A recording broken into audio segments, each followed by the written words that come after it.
înghețată. Cât costă o înghețată?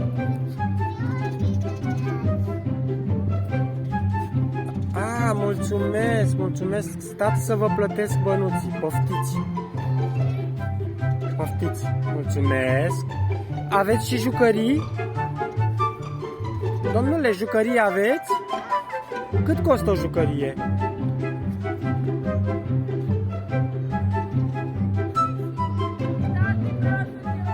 Aveți și leagăne? Leagăne aveți?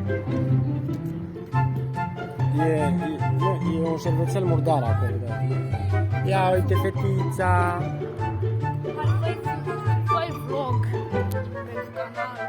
Unde e Ale? Fai vlog. Dă-i, te rog frumos, ochelarii, Alexandru. Matei, unde e Ale?